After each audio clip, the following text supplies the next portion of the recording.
You look at the South Africans, they've got France, Italy, Ireland and Wales. So when you think about New Zealand or South Africa, which team is most likely to come out of this November tour unscathed?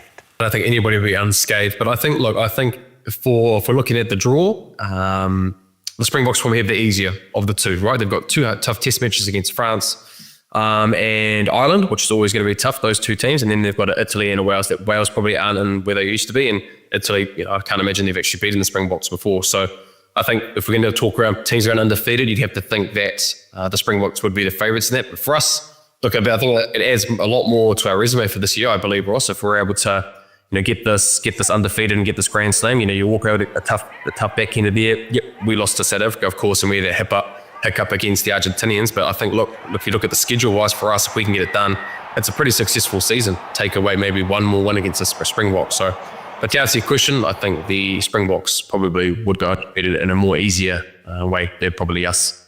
Yeah, Argentina, they've got Wales, Scotland and England. I reckon there's a chance that they could come through that. I could, but I think it's always been with us. But then, right, when have they ever been consistent enough to be able to do 4 test matches or 3 test matches to do that? So look, they've definitely got the ability.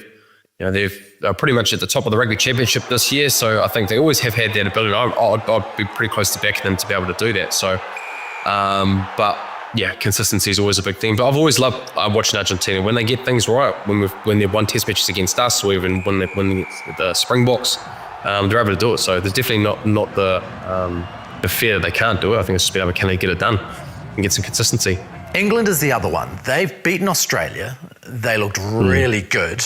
They've got Fiji coming up, New Zealand and Argentina. There's definitely a chance they can go unbeaten there. Well, if England beat us, then yeah, absolutely. And they'll probably, got the game against Argentina, which I think will be big. And I think, to be honest, for us, for the Northern Hemisphere, they probably need it a little bit more. I think, there's been this big chat around, probably pre-World Cup that they're in a golden age of Six Nations rugby, which I believe they are. But when it has come to actually trying to beat the Southern Hemisphere teams, they haven't been able to do it. So I guess more so for that side of the world and that kind of rugby, it's a great start for the English to get to beat the Wallabies. But yeah, I think the Northern Hemisphere probably need to get a win ratio than probably a losing ratio, which we're probably seeing in the Northern Hemisphere this time of the year.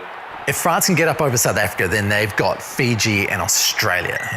That Fiji game, that's a little bit of a tough one for France sometimes, isn't it? There's that banana skin, right? I think every team kind of has one. So, yeah, but I think, look, I guess for a lot of these things also we are talking about, if you get through the one game that you probably need to win, it gives yourself a chance to be able to go undefeated.